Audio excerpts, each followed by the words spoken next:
500,000 साल पहले जो कौमें इस दुनिया में रहती थीं वो अपना खजाना घरों में रखते थे या ज़्यादा से ज़्यादा अपने घर के आसपास ही मुख्तलिफ जगहों पर ज़मीन के नीचे दफना कर रखते थे और उन जगहों का सिर्फ उन्हीं को इल्म होता था। आज हम ऐसे ही कुछ खजानों की बात करेंगे जो आज से हज़ारों साल पुराने हैं, लेकिन वो आज कल के दौर में लोगों को गलती से, वो खुशनसीब लोग कौन हैं और उनको ये खजाना कैसे मिला। इंग्लैंड में वाक़े एक ज़मीन के मालिक का हैमर खेतों में कहीं गुम हो गया। उसने अपने दोस्त एरिक लॉज को कहा कि वो उसकी ज़मीन से हैमर ढूंढने में उसकी मदद करे। एरिक लॉज के पास एक मेटल डिटेक्टर मौजूद था तो उसने उस मेटल डिटेक्टर की मदद हासिल करना चाहिए। उसको इस बात का बिल्कुल भी इल्म नहीं था कि आज इस हैमर की तलाश उसकी ज़िंदगी बदल देगी। एक जगह पर मेटल डिटेक्टर ने बहुत हैवी सिग्नल दिया। जब वहाँ खुदाई की गई तो वहाँ से एक खजाने से भरी पेटी निकली जिसमें 14,780 गोल्ड कॉइन्स, सिल्वर कॉइन्स और 200 ज्वेलरी आइटम्स मौजूद थे। एरिक लॉज और ज़मीन के मालिक ने ये खबर इंग्लैंड की गवर्नमेंट को दी। जब आर्कियोलॉजिस्ट आए तो उन्होंने मजीद 60 पाउंड्स के गोल्ड कॉइन्स वहाँ से बरामद किए जिनकी कुल मालियत $50 मिलियन से भी ज़्यादा थी,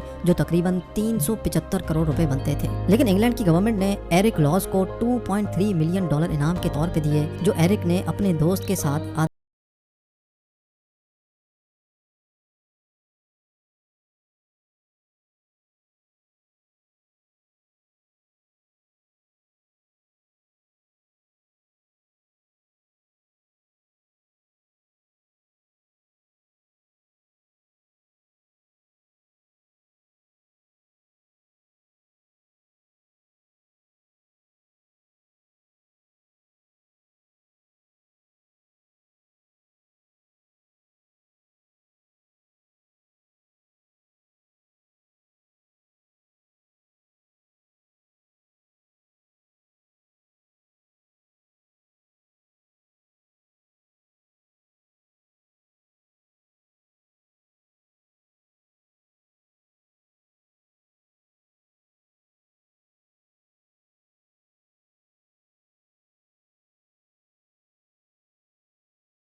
शूटिंग हो रही थी। शूटिंग के दौरान अमले को गलती से एक बहुत पुराना खजाना मिल गया। इस खजाने में 150 पाउंड चांदी, 50 पाउंड पीतल और बेशुमार ज्वेलरी शामिल थी। इनमें ज्यादातर खजाना सिक्कों की सूरत में था। ये खजाना एक हट के फर्श के नीचे छुपा हुआ था। जब तहकीकात की गई तो मालूम पड़ा कि ये खजाना 9th सेंचुरी का है, यानी ये खजाना आज से करीब 1200 साल पुराना है और उस वक्त यहाँ वाइकिंग का दौर हुआ करता था। और ये वाइकिंग के दौर का इतना बड़ा खजाना था जितना गॉटलैंड के लोग स्वीडिश बादशाह को 5 साल का टैक्स देते थे। जिस जगह से ये खजाना बरामद हुआ उस जमीन के मालिक को $2,40,000 इनाम के तौर पे दिए गए, जो तकरीबन 1,80,00,000 रुपए बनते हैं। लेकिन ये माना जाता है कि इस खजाने की असल कीमत इससे कई गुना ज्यादा है।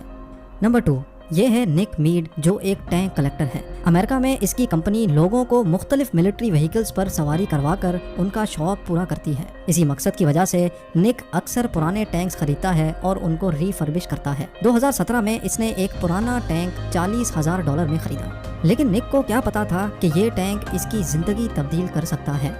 निक ने अपने मैकेनिक के साथ मिलकर उसको रीफर्बिश करना स्टार्ट किया।